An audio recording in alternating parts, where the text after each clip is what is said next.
Apakah kamu sudah merdeka secara finansial?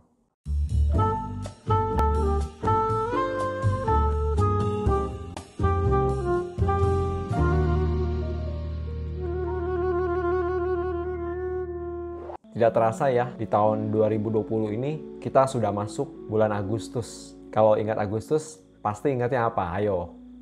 Nah, betul ya. Hari kemerdekaan bangsa Indonesia, yaitu 17 Agustus. Nah, sering ya kita melihat perlombaan, merayakan begitu banyak sukacita ya, kebahagiaan ya, di mana-mana ya, mengadakan banyak perlombaan.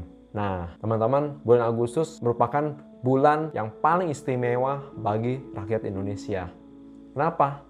Ya, karena setiap tanggal 17 Agustus kita merayakan hari ulang tahun negeri tercinta yang sudah merdeka sejak 75 tahun silam. Indonesia boleh saja sudah merdeka, tapi bagaimana dengan kamu?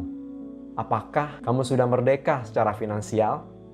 Apa sih itu merdeka secara finansial? Yuk kita cari tahu apakah kamu sudah mencapai kemerdekaan finansial atau belum. Merdeka secara finansial atau financial freedom memang sangat erat kaitannya dengan keuangan. Tapi bukan berarti harus kaya raya. Ya, syukur alhamdulillah kalau bisa kaya raya. Memiliki tujuan keuangan dan lepas dari kecemasan finansial karena adanya perencanaan yang matang merupakan makna dari kemerdekaan finansial. Jadi, mereka yang berpenghasilan besar belum tentu loh sudah mencapai financial freedom. Ya, tergantung gaya hidup mereka.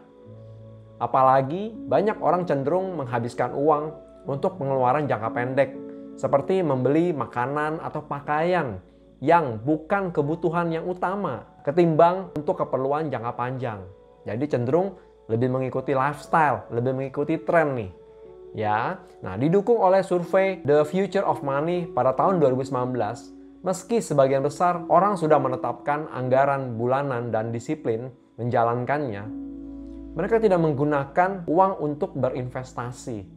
Lalu, bagaimana mensiasati kecenderungan manajemen keuangan yang berantakan dan meraih kemerdekaan finansial di usia muda sampai usia tua? Yang pertama, ya, dicatat, ya.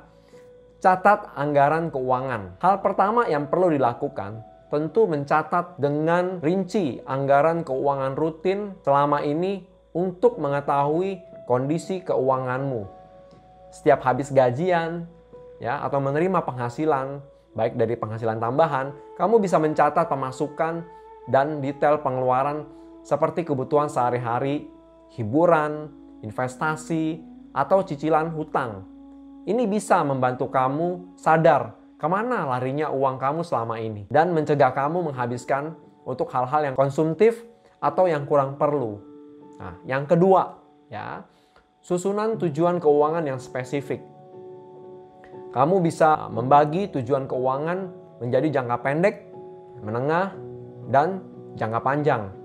Misalnya, dalam 1 tahun ke depan, kamu ingin melanjutkan pendidikan. Ya, itu untuk jangka pendek, misalnya untuk S2, ya kan? Atau kursus ya. Membeli mobil dalam kurun waktu 3-4 tahun, ya, itu masuk jangka menengah. Dan menyiapkan rumah untuk masa depan. Nah, itu masuk kategori untuk jangka panjang. Maka kamu harus menghitung berapa dana yang dibutuhkan, yang harus disisihkan, berapa sisa waktu untuk bisa mewujudkannya, dan pilihan instrumen yang tepat agar bisa mencapai. Yang ketiga, memiliki asuransi untuk proteksi. Ya, proteksi diri merupakan hal yang wajib dimiliki. Asuransi akan membantu kamu meminimalisir resiko yang terjadi di masa depan. Sebab, jika terjadi sesuatu pada dirimu atau keluargamu nanti, hal itu bisa mengganggu stabilitas keuangan. Asuransi jiwa akan melindungi keluargamu untuk mencukupi kebutuhan mereka jika musibah terjadi pada dirimu. Asuransi kesehatan dapat membantu biaya rumah sakit tanpa memberatkan keuangan. Dan asuransi kendaraan juga bisa mencegah pengeluaran kocek yang dalam jika terjadi kerusakan akibat tabrakan yang tidak disengaja. Asuransi akan memberikan rasa aman dan meringankan beban finansialmu. Banyak orang masih berpikiran jangka pendek, ya. Sayang menggunakan uang asuransi belum tentu dipakai. Padahal kita memang membeli asuransi bukan untuk dipakai. Kita membeli asuransi ya untuk berjaga-jaga. Nah, kalau bahasanya Betawi nih untuk jage-jage ya. Oke, nah yang keempat, mulai berinvestasi sedini mungkin.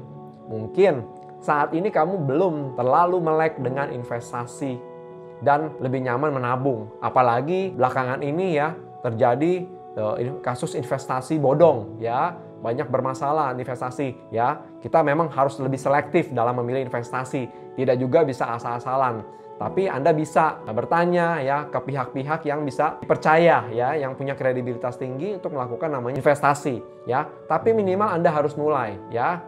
Tahukah kamu menyimpan uang ya kalau di tabungan hanya akan membuat nilainya berkurang karena tergerus yang namanya inflasi. Oleh karena itu, investasi sangat perlu untuk mengatasi persoalan inflasi ini. Pilihannya pun cukup banyak. Kamu bisa menempatkan uang di deposito, reksadana, saham, obligasi, tabungan emas, atau lainnya yang sesuai dengan kriteria dan tujuan keuanganmu. Ingat ya, tapi ya namanya investasi, kalau Anda mau dapetin return yang tinggi, ya juga ada risiko yang cukup tinggi. Artinya, jika kamu menginginkan hasil yang besar, kamu juga harus siap loh ya dengan resikonya. Tapi sekali lagi kalau untuk jangka panjang itu nggak ada masalah, kecuali Anda untuk jangka pendek. Ya, investasi juga bisa menjadi instrumen dalam mempersiapkan diri menghadapi pensiun, dana pendidikan anak di kemudian hari. Dan keuntungan investasi, kamu bisa terhindar dari keharusan menguras uang tabungan di hari tua nanti. Berutang boleh, tapi usahakan menggunakan uang untuk keperluan produktif, bukan konsumtif. Ketimbang berutang untuk membeli handphone, gadget ya, yang baru, yang harganya mencapai 2 digit, pertimbangkan ya, hanya mengambil utang jika kamu ingin memiliki aset produktif ya, seperti mungkin beli properti atau jika kamu ingin memulai bisnis ya. Memang 5 tips di atas terdengar klise dan selalu diulang dalam setiap artikel keuangan.